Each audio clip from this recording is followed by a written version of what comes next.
প্রচণ্ড গরমে জনজীবন যখন ক্লান্ত, দুর্বল, অস্থির হয়ে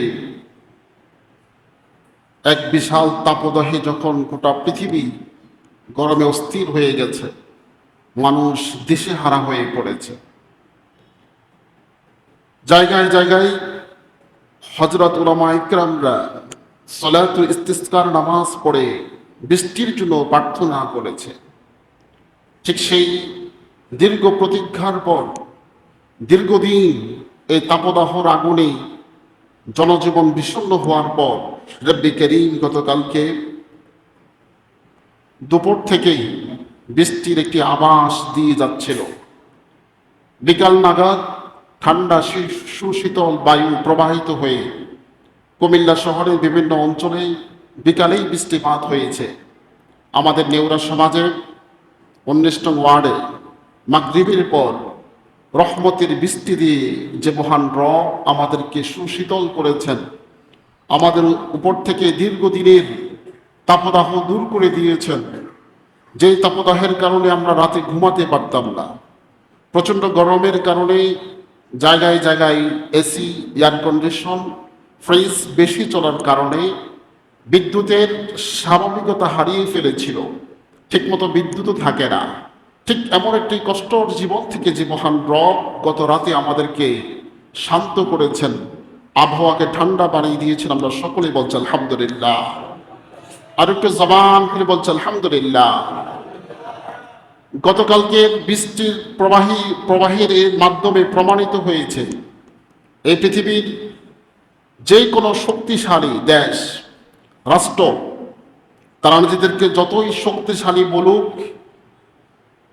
বিশ্ববাসীকে জানা প্রমাণিত হয়ে গেছে আসলে তারা দুর্বল। ঠিক কিনা বলেন? দীর্ঘদিনের এই গরমে এই বিশাল শক্তিধর পারমাণবিক শক্তি যাদের হাতে, যারা কথা বলার সময় কোনো দিকে তাকায় না, প্রমাণিত হলো এদের শক্তি আসলে শক্তি না। ঠিক কিনা বলেন? তারা বিশ্বের মানুষের জন্য এক ফোঁটা পানি আনতে পারে নাই। মানুষের এই কষ্ট থেকে মানুষকে মুক্তি দিতে পারে নাই। সকলেই একটু জবান করে বলবেন, এই গরম, এই তাপদাহ থেকে একজন আমাদেরকে ঠান্ডা বানিয়েছেন, মুক্তি দিয়েছেন, তিনি কে? সবাই বলেন কে? প্রমাণিত হয়ে গেল এই পৃথিবীতে একজন আছেন, তিনি হচ্ছে রব্বি করিম, যিনি আমাদের জন্য বৃষ্টি বর্ষণ করেন। এজন্য আজকে আমি আলোচনার বিষয় নির্বাচন করেছি বৃষ্টি কেন হয়, কিভাবে হয়, কে দেন, এই বৃষ্টি আসলে আমাদের করণীয় কি, বৃষ্টি না হলে আমাদের কি করণীয়, এই বিষয়ে আমরা ইনশাল্লাহ একটু একটু করে আলোচনা শুনবো। আল্লাহ তাআলা আমাদেরকে শোনার তৌফিক দান করুন, আমিন। আল্লাহ তাআলা বলে দিয়েছেন, ইউরসিলুস সামাআ আলাইকুম মিদরারা। সূরাতুল মুলুকের 17 নম্বর আয়াতে বলে দিয়েছেন, তিনি সে রব যিনি ইউরসিলু আলাইকুম আস-সামাআ, আসমান থেকে তোমাদের জন্য, তোমাদের উপর বৃষ্টি প্রেরণ করেন। বলেন সুবহানাল্লাহ। আল্লাহ তাআলা পরের আয়াতে বলে দিয়েছেন, আমিনতুম মান ফিস সামাই আন ইউরসিলা আলাইকুম হাসিবা। তিনি তোমাদের জন্য বৃষ্টি প্রেরণ করেন নাকি তোমরা আসমানগুলো হতে বৃষ্টি বর্ষণ করো? বৃষ্টি বর্ষণ করে কে? আল্লাহ তাআলা। এরপরে আল্লাহ তাআলা আবার বলছেন, তোমরা এমনকি নিশ্চিত হয়ে গেছো যে তিনি তোমাদের জন্য তোমাদের পাপের কারণে আকাশ থেকে পাথর বৃষ্টি বর্ষণ করতে পারবে না। তোমরা কি এমন নিশ্চিত হয়ে গেছো? কি বলেন? যে আল্লাহ আমাদের জন্য রহমতের বৃষ্টি নাজিল করেন, তিনি আমাদের জন্য পাথরের বৃষ্টি কি নাজিল করতে পারে কিনা? কথা বলেন, পারে কিনা? পারে। এরপরে আল্লাহ তাআলা এবার বলছেন বৃষ্টিটা আমি কিভাবে নাজিল করি। সূরাতুল বাকারার 22 নম্বর আয়াতে বলে দিয়েছেন, আল্লাযী জাআলা লাকুমুল আরদা ফিরাশান ওয়াস সামাআ বিনাআ ওয়া আনজালা মিনাস সামাই মাআন ফাআখরাজা বিহি মিনাস সামারাতি রিজকান লাকুম আল্লাযী জাআলা লাকুমুল আরদা। তিনি তো সেই মহান সত্তা যিনি তোমাদের জন্য এই জমিন কি করেছেন? বিছানা। বিছানার মাঝে যেমন মানুষ ঘুমিয়ে পড়ে শান্ত মাথায় প্রশান্তি লাভ করে, তোমরা আল্লাহর জমিনের মধ্যে সে প্রশান্তি খুঁজে পাবো। সুবহানাল্লাহ। আল্লাহ তাআলা তোমাদের জন্য জমিনকে করেছেন বিছানা এবং আসমানকে করেছেন ছাদ। আসমান তোমাদের উপর ছাদের মতো রয়েছে, তবে তোমাদের ছাদে খুঁটি আছে, পিলার আছে, কিন্তু আল্লাহ তাআলার এই ছাদের মধ্যে কোনো পিলার নাই, কোনো খুঁটি নাই। আল্লাহর হুকুম এটা এই পিলারের মতো কাজ করছে, বলেন সুবহানাল্লাহ। এরপর বলে দিয়েছেন ওয়া আনজালা মিনাস সামাই মা, এরপর আল্লাহ তাআলা সেই আসমান থেকে তোমাদের জন্য বৃষ্টি বর্ষণ করেন। ফাআখরাজা বিহি মিনাস সামারাতি রিজকান লাকুম, জমিনে বৃষ্টি বর্ষণ করে তিনি তোমাদের জন্য ফসল উৎপাদন করেন। সুবহানাল্লাহ। ফসল উৎপাদন করেন কেন? মিন রিজকান লাকুম, যাতে করে তোমাদের রিজিকের ব্যবস্থা হয়। যদি বৃষ্টি বর্ষণ না হতো তাহলে এই পৃথিবীতে কোনো ফসল ফলতো না, আমরা না খেয়ে মারা যেতাম। কথা বলেন ঠিক কিনা? তিনি আমাদের জন্য সেই ফসল উৎপাদন করেন। ফালা তাজআলু লিল্লাহি আনদাদা ওয়া আনতুম তা'লামুন। এরপর আল্লাহ তাআলা বলছেন, খবরদার এই বৃষ্টির পানি তোমরা কারো কাছে চাইও না। চাইবা কার কাছে? সবরান কার কাছে? অনেক মুসলমান আছে তারা বিভিন্ন ঠাকুরের কাছে বৃষ্টি চায়, আসে না নাই? এবং অন্য এক সময় অনেক আগেই বাড়িতে বাড়িতে তারা গায়ে কাদা মেখে বের হতেন আর গান গাইতেন, আল্লাহ মেঘ দে, পানি দে, ছায়া দে রে তুই আল্লাহ, বলতো কিনা বলেন? এগুলোর কারণে নাকি বৃষ্টি হতো। সেখানে আল্লাহর নাম আছে, আল্লাহর কাছে চাওয়া হচ্ছে। কিন্তু আমরা এই বছর দেখতে পেয়েছি বাংলাদেশের প্রত্যেকটি জেলায়, উপজেলায়, শহরে, বন্দরে সলাতুল ইস্তিসকার নামাজ হয়েছে। আলহামদুলিল্লাহ বলেন, হয়েছে না? নামাজের জন্য এটা হচ্ছে একটা বৃষ্টির জন্য নামাজ পড়া। সহিহ আল বুখারী, মুসলিম, তিরমিজি বিভিন্ন কিতাবের মাঝে বৃষ্টির জন্য নামাজের পদ্ধতি আছে। বৃষ্টির জন্য নামাজ কিভাবে পড়তে হয় সেভাবে আছে। আমরা এটাও লক্ষ্য করেছি বিগত বছরগুলোতে বাংলাদেশের বিভিন্ন জায়গায় বৃষ্টির জন্য নামাজ পড়া হয়েছিল। নামাজ যখন শুরু করে তখন প্রচণ্ড তাপদাহ ছিল, রোদ ছিল, বৃষ্টির কোনো লেশ ছিল না, মেঘের কোনো আলামত ছিল না। কিন্তু নামাজ শেষ করার আগেই এখনো মানুষ নামাজের মধ্যে আছে, সেই নামাজের মধ্যে বৃষ্টি শুরু হয়েছে, বলেন সুবহানাল্লাহ। কি দেখেছেন আপনারা? দেখেছেন কিনা? এটাও এই মর্মে একটি হাদিস আসছে। আল্লাহ রাসূল তিনি জুমার খুতবা দিচ্ছিলেন। জুমার খুতবা দিতে একজন বেদুইন তিনি আল্লাহ রাসূলের কাছে বলে উঠলেন, ইয ক্বালা রাজুলুন ফাকালা ইয়া রাসূলুল্লাহ, ওগো আল্লাহর রাসূল, আপনি জুমার খুতবা দিচ্ছেন, আপনি আল্লাহর রাসূল, হালাকা কুরাউ, আমাদের ঘোড়াগুলো তৃষ্ণায় গরমে মরে যাচ্ছে, কোনো পানি নাই, কোনো বৃষ্টি নাই। ওয়া হালাকা শাউ, আমাদের বকরিগুলো বৃষ্টির অভাবে তারা মরে যাচ্ছে, আমাদের ফসলগুলো সব হালাক ধ্বংস হয়ে যাচ্ছে। ফাদউল্লাহ, আপনি আল্লাহর কাছে দোয়া করেন, আইয়াসকিনা, যেন তিনি আমাদেরকে বৃষ্টি দান করেন। সুবহানাল্লাহ। সাহাবা ইকরাম নবীকে বলতে যে নবী দোয়া করেন আল্লাহ যেন আমাদের জন্য বৃষ্টি নাযিল করেন। ফামাদ্দা ইয়াদাইহি, এরপর আল্লাহ রাসূল তিনি হাত উঠাতেন। কি উঠাতেন বলেন? বৃষ্টির জন্য হাত উঠাতেন। বুখারী শরীফের 932 নম্বর হাদিস। বৃষ্টির জন্য হাত উঠাতেন। ওয়া দাআ, এরপর তিনি দোয়া করতেন। আমাদের দেশে এক শ্রেণীর কিছু লোক বের হয়েছে, তারা বলছে হাত তুলে দোয়া করা যাবে না, বলে কিনা বলেন?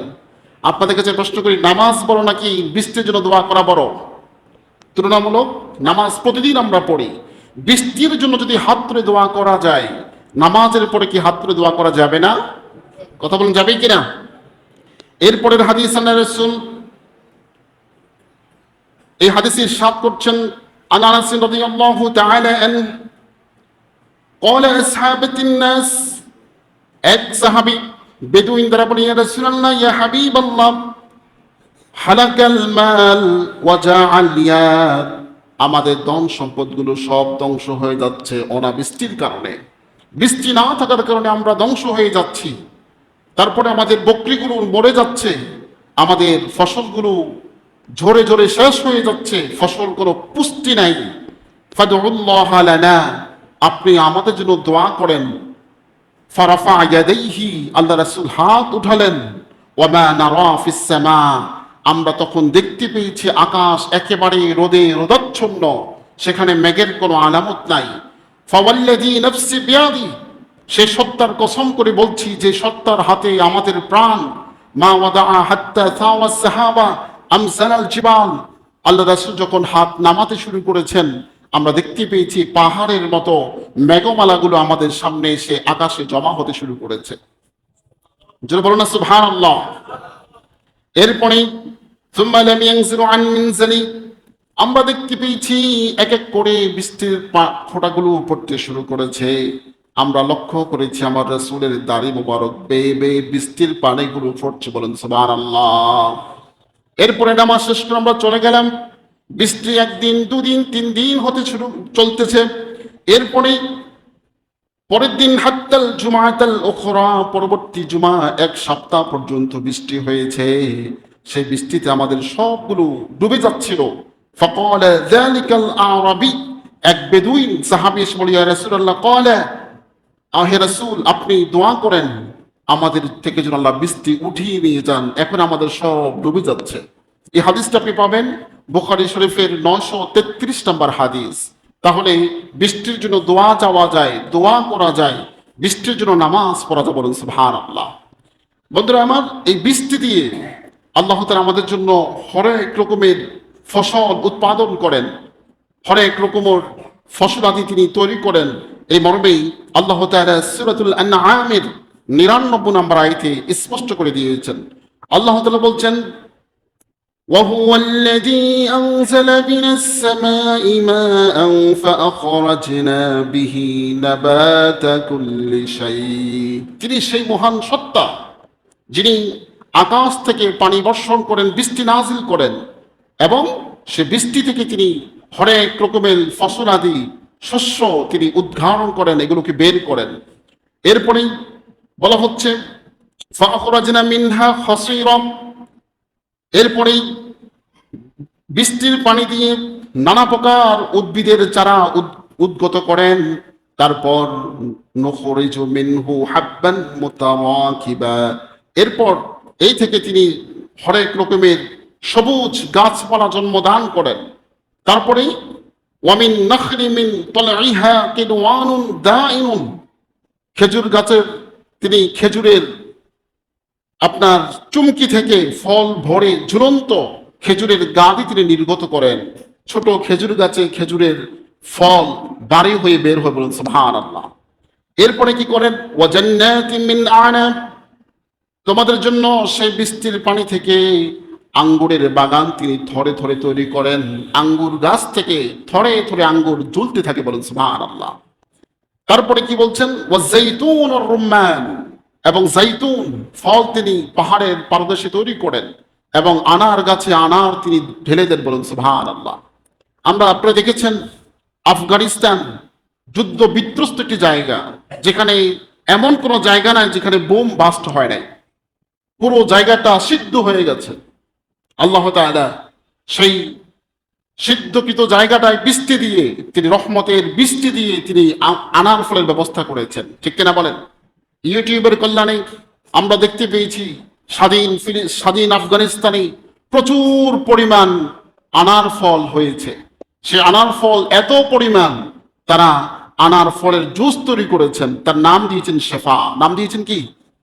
সেই শেফা এত সুস্বাদু, উইদাউট কেমিক্যাল, সকল কেমিক্যাল মুক্ত এই আনার ফলের রস শেফা সারা পৃথিবীর রাষ্ট্রের মানুষগুলো পছন্দের 1 নম্বর তালিকায় এসেছে। আমাদের দেশে আমরা যে পানীয়গুলো খাই, 7 আপ, পেপসি, কোকা-কোলা, এগুলো সব কেমিক্যাল এবং এগুলো স্বাস্থ্যের জন্য ক্ষতিকর। আমাদের সুযোগ থাকলে আমরা সেই শেফা নিয়ে আসতাম, যে শেফার জন্য যেই আফগানিস্তানে বুম বাস্ট করে যুদ্ধ করে ধ্বংস করতে চেয়েছিল সেই আমেরিকা, এখন তাদের প্রথম চয়েসের মধ্যে সে আফগানিস্তানের শেফা রেখেছে। প্রতি বছর হাজার হাজার গ্যালন তারা অর্ডার করছে যে তোমার শেফা এই জুসটি তোমরা আমার দেশে পাঠিয়ে দাও, বলুন সুবহানাল্লাহ। তাহলে কে দান করেছেন? আল্লাহ তাআলা। এইভাবেই আমাদের জন্য আল্লাহ তাআলা দিচ্ছেন। বন্ধুরা আমার, এরপরে বৃষ্টির হওয়ার আগে একটা মেসেজ আল্লাহ তাআলা দান করেন, যেই মেসেজ থেকেই আবহাওয়া অফিস আবিষ্কার হয়েছে। আবহাওয়াবিদ যারা আবহাওয়া নিয়ে গবেষণা করে তারা বিভিন্ন সূত্রকে কেন্দ্র করেই খবর দিতে পারেন যে বৃষ্টি হবে, তুফান হবে, ঘূর্ণিঝড় হবে। তারা যে সূত্র থেকে এই তথ্য পান সেটা হচ্ছে আল্লাহ তাআলার একটি আয়াত থেকে, সূরাতুল আরাফ এর 57 নম্বর আয়াত। আল্লাহ তাআলা বলছেন, হুয়াল্লাযী, তিনি সেই মহান সত্তা, ইউরসিলুর রিয়াহা, যিনি তোমাদের জন্য বাতাসকে প্রেরণ করেন, বুশরান, শুভ সংবাদ দিয়ে, শুভ সংবাদ দিয়ে, বাইনা ইয়াদাই ওয়া রাহমা, এর মধ্যে রহমত আছে। বৃষ্টি হওয়ার আগে সুন্দর সুশীতল বাতাস প্রবাহিত করে দেন। এই বাতাস থেকেই খবর জানা যায় যে বৃষ্টি হবে কি হবে না। বাতাসের আর্দ্রতা, বাতাসের গতিবেগ, বাতাসের মান নির্ণয় করে প্রমাণিত হয় যে আজকে বৃষ্টির মান কেমন হবে, ঘূর্ণিঝড় হবে, বজ্রপাত হবে, বৃষ্টি কত কিলোমিটার আসবে, সবগুলো তারা সেই বাতাস থেকেই নির্গত করে, সেই বাতাস থেকে তারা ধারণা করে বিশ্ববাসীকে জানিয়ে দেয়। বন্ধুরা আমার, এই বাতাস সম্পর্কে আল্লাহ তাআলা কোরআন কারীমে একটা সূরা নাযিল করেছেন। বৃষ্টির আগে যে বাতাস হয়, সে বাতাসের নামে আল্লাহ তাআলা পবিত্র কোরআন কারীমে একটা সূরা নাযিল করেছেন। সে সূরার নাম কি কেউ বলতে পারবেন? পারবেন? এখানে অনেক মানুষ আছেন, অনেকেই তো কোরআন পড়েন। বলেন, বৃষ্টির আগে যে বাতাস, ঠান্ডা বাতাস, সেই ঠান্ডা বাতাসের নামে একটা কোরআনের সূরা আছে। এরপরে বজ্রপাত, ঠাডা মারে যে, এই বজ্রপাতের নামে কোরআনে একটা সূরা আছে। এই সূরার নাম কে বলতে পারবেন? পারবেন? আমাদের অবস্থান কোথায় আমরা বুঝতে পারছি তো? আমরা কিছুই পারি না, কিন্তু আমরা অনেক বড়। আমাদের কিছুই নাই, কিন্তু আমরা অনেক অহংকার দেখাই। আল্লাহ যেন আমাদের সকলকে আল্লাহর কোরআন শিখার তৌফিক দান করুন, আমিন। সবাই বলেন আমিন। বাতাসের নামে যে সূরা, এই সূরার নাম হচ্ছে সূরাতুল মুরসালাত। বাতাস, প্রবাহ, প্রবাহিত বাতাস। আল্লাহ তাআলা বলছেন, ওয়াল মুরসালাতি উরফা, শপথ সেই বাতাসের, যে বাতাস একের পরে প্রবাহিত হতে থাকে, এই বাতাসের শপথ করেছি। ফাল আসিফাতি আসফা, এবং প্রচন্ড বেগে ছুটে চলা সেই ঝান্ডা বায়ুর শপথ করছেন কে? আল্লাহ। সেই ঝান্ডা বায়ু, ঘূর্ণিঝড়, যখন এই ঘূর্ণিঝড় চলে, সেই ঘূর্ণিঝড়ের কসম আল্লাহ তাআলা করছেন। ওয়ান নাশিরাতি নাশরা, এবং সেই মেঘমালার শপথ করছি, যে মেঘমালা বিক্ষিপ্ত ভাবে ছড়িয়ে পড়ে, বিক্ষিপ্ত হয়ে পড়ে, সে মেঘমালার শপথ করছি।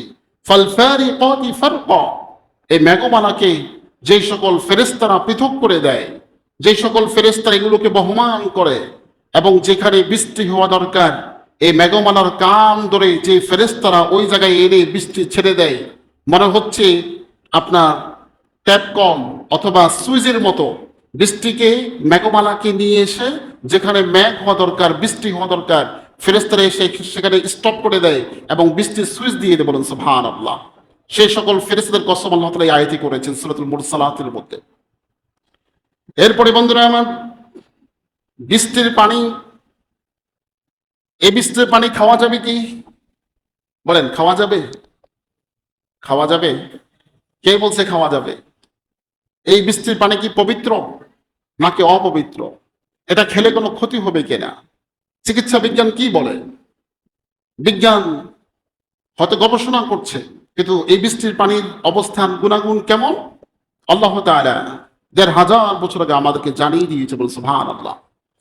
সূরাতুল ফুরকান এর ৪৮ নম্বর আয়াত আল্লাহ তাআলা বলছেন, হুয়াল্লাযী আরসালার রিয়াহা বুশরান বাইনা ইয়াদাইহি রাহমাত, তিনি হচ্ছেন সেই মহান সত্তা যিনি তোমাদের জন্য শুভ সংবাদদাতা, বাতাসকে প্রেরণ করেন।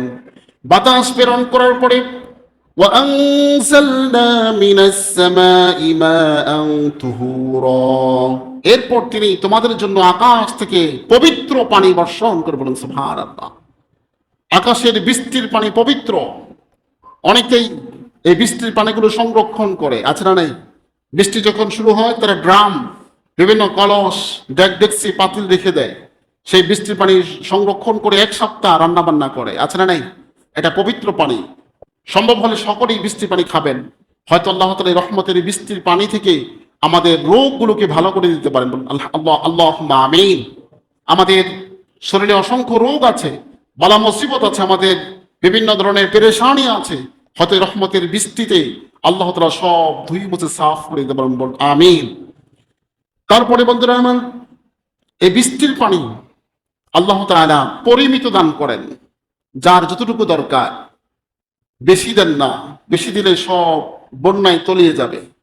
আবার কম যদি দেন তাহলে মানব জাতির, পশু পাখির, কীট পতঙ্গের, উদ্ভিদ জগতের ক্ষতি হতে পারে। আল্লাহ তাআলা যে পরিমিত বৃষ্টি দেন সেই কথাও কোরআন কারীমে বলে দিয়েছেন, وأنزلنا من السماء ماء بقدر فأسكناه في الأرض। আমি আকাশ থেকে পরিমিতভাবে বৃষ্টি বর্ষণ করি, তারপর তা ভূমিতে সংরক্ষণ করি, নিশ্চয়ই আমি তা অপসারণও করতে সক্ষম। আল্লাহ তাআলা এইভাবে বলছেন যে আমি বৃষ্টি নাজিল করে একটা মৃত জমিন, যে জমিনে কোনো ফসল হওয়ার কথা নাই, যে জমিন থেকে কোনো ধান ফসল আদি উৎপাদন হবে না, একটা মরা জমিন, আমি বৃষ্টি নাজিল করে সে মৃত জমিনকে জীবিত করতে করেছি, যা তোমাদের চোখের সামনেই তোমরা নিজেরাই দেখতে পাচ্ছ। ঠিক কিনা বলেন? দেখতে পাচ্ছি না? আল্লাহ তাআলা বলছেন ওয়া কাযালিকা, অনুরূপভাবে আমি আল্লাহ তোমাদের মৃত্যুর পরও তোমাদেরকে আমি জীবিত করতে পারবো, এবং তোমাদের যে আমল নামা আছে সওয়াব এবং গুনাহ, তার সঠিক বিচার করতে পারবো, তার সঠিক বিচার করতে পারবে। আল্লাহ তাআলা বহু আয়াতে বলে দিয়েছেন এগুলো জ্ঞানবানদের জন্য রয়েছে নিদর্শন। জ্ঞানবানরা শুধু বৃষ্টি চায় আর বৃষ্টিতে ঘুমায় তা না, বৃষ্টি কে নাজিল করছেন, এই বৃষ্টির কি গুণাগুণ, এগুলো থেকে চিন্তা করে সে মহান রবকেই খুঁজে পায়। ঠিক কিনা বলেন? বন্ধুরা আমার, এজন্য আমরা আল্লাহ তাআলাকে স্মরণ করব। এবার আসুন, বৃষ্টি নাজিল হওয়ার পরে আমাদের কি করণীয়।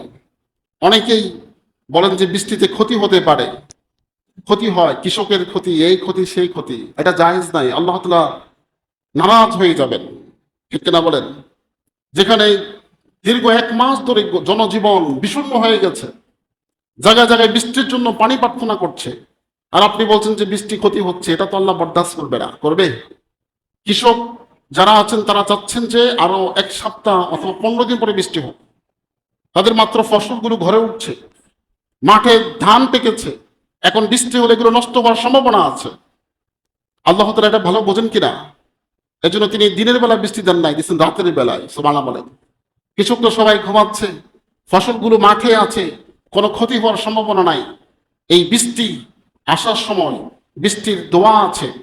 আল্লাহ তাআলা বলে দিয়েছেন সূরাতুল আনকাবুতের 64 নম্বর আয়াত, ওয়ালা ইন সালতাহুম মান নাযালা মিনাস সামাই মাআন ফাআহইয়া বিহিল আরদা মিন বাদি মাউতিহা। ওয়ালা ইন সালতাহুম, বিশ্ববাসীকে যদি প্রশ্ন করেন, আল্লাহ তাআলা বলছে বিশ্ববাসীকে যদি প্রশ্ন করেন আসমান থেকে কে এই বৃষ্টি নাজিল করেছে, যদি প্রশ্ন করেন, আপনারা কি বলবেন? প্রধানমন্ত্রী বলেন, কি বলবেন? সব বলেন, কি বলবেন? আল্লাহ বলছেন তারা সকলেই বলবে আল্লাহ। তারা কি বলবে? 1500 বছর আগে আল্লাহ আয়াত নাজিল করেছেন। আল্লাহ রাসূলকে বলছে, রাসূল আপনি যদি বিশ্ববাসীকে প্রশ্ন করেন আসমান থেকে কে বৃষ্টি নাজিল করলো, মৃত জমিনকে কে জীবিত করলো, কে তোমাদের জন্য এই ফসলগুলো ফলাচ্ছে, বলো। ফায়াকুলুন্নাল্লাহ, তারা সকলেই বলবে আল্লাহ। কি বলবে? কুলিল হামদুলিল্লাহ, এই বৃষ্টি আসার পরে সকলে বলবেন আলহামদুলিল্লাহ। কি বলবেন? কি বলবেন? আলহামদুলিল্লাহ। বাল আকসারুহুম লা ইয়াকিলুন, কিন্তু মানুষের অধিকাংশই বুদ্ধিতে কাজ করে না, তারা এগুলো খেয়াল করে না। বৃষ্টির সময় নামাজ পড়া, বৃষ্টি চলতেছে এই সময় আল্লাহ রাসূল নামাজে দাঁড়িয়ে যেতেন। বৃষ্টির সময় দোয়া কবুল হয়। বৃষ্টির সময় কি হয়? গতকালকে আমার শ্বশুর বললেন যখন বৃষ্টি হচ্ছে তখন বলছে দোয়া করো, মন থেকে দোয়া করো, দোয়াগুলো আল্লাহ কবুল করে নেবেন। সুবহানাল্লাহ বল। এই বৃষ্টি যখন হয় দোয়া কবুল হয়। বন্ধুরা আমার, এরপরে আপনার বজ্রপাত নিয়ে আলোচনা ছিল, সেটা করব না এখন। বজ্রপাত এটা আল্লাহ তাআলার পক্ষ থেকে, এবং আল্লাহ তাআলা পবিত্র কোরআনে বলে দিয়েছেন বজ্রপাত যে, এই বজ্রপাত আল্লাহ তাআলা তাসবিহ পাঠ করে। বজ্রপাত আল্লাহ তাআলার তাসবিহ পাঠ করে। সেই বিষয় করবো না। এখন একটা বিষয় আপনাদেরকে জানাতে চাই, বৃষ্টি কম হওয়ার পিছনে মূল কারণ হচ্ছে গাছপালা কমে যাওয়া। আপনারা যারা কুমিল্লা শহরে যান, দেখবেন কুমিল্লার শহরে কোনো গাছ নাই, সব কেটে দেওয়া হয়েছে। এই যে আমাদের বিশ্ব রোড থেকে যে রাস্তাটা শহরে ঢুকছে, বলেন রাস্তাটা কি মরুভূমি নাকি গাছপালা ঘেরা? কথা বলেন না, মরুভূমি না? বিশ্ব রোড থেকে যে রাস্তাটা চলে গেছে চাঁদপুর এবং লাকসাম রোডে, প্রচুর চওড়া রাস্তা, কোনো গাছ নাই। যারা এই ডিজাইন করেছে এদের মাথায় মনে হয় ঘিলু নাই, এতটুক চিন্তা করতে পারে না যে আমরা কি করছি। অথচ দুই পাশে রাস্তা থেকে যদি 1 ফিট করে নিয়ে আসতো, কি গাছ লাগানো যেত না? কথা বলেন, লাগানো যেত কিনা? এতটুক চিন্তা তারা করে না। তারা আমাদের নেতা, যারা আমাদের সম্পর্কে ধারণা নাই কোনটা ভালো কোনটা খারাপ। আমরা তাদের জন্য আফসোস করছি। এজন্য মেসেজ পাঠাই দিবেন, বর্তমান যারা দায়িত্বে আছে, রাস্তাঘাট আমাদের আরো হবে, কুমিল্লা শহরে আমাদের রাস্তা আরো হবে। যারা দায়িত্বে আছেন তারা যদি বিষয়টা খেয়াল করে, এদের কানে পৌঁছাতে হবে কথা, তারা জানে না যে রাস্তাগুলো হবে যেন রাস্তার দুই পাশে এবং রাস্তার মাঝখানে গাছ লাগানোর ব্যবস্থা থাকে। ঠিক আছে ইনশাল্লাহ? তাহলে আমাদের এই আবহাওয়া ঠিকঠাক থাকবে। মানুষ রাস্তা পার হতে পারে না, পুরো একবারে গরম। এ বিষয়গুলো আমরা খেয়াল করবো। পাশাপাশি আমরা আমাদের যেখানে আছি সবাই আমরা গাছ লাগাবো। সবাই কি লাগাবো? গাছ। তাহলে আল্লাহ তাআলা আমাদের উপর থেকে এই গজবগুলো কমিয়ে ফেলবেন। আর সকলে নামাজ পড়বো, আল্লাহ তাআলার ইবাদত করবো। আল্লাহ তাআলা আমাদের সকলকে কবুল করুন, আমিন। ওয়া আখিরু দাওয়ানা আলহামদুলিল্লাহি রাব্বিল আলামিন। আসসালামু আলাইকুম ওয়া রাহমাতুল্লাহি ওয়া বারাকাতুহু।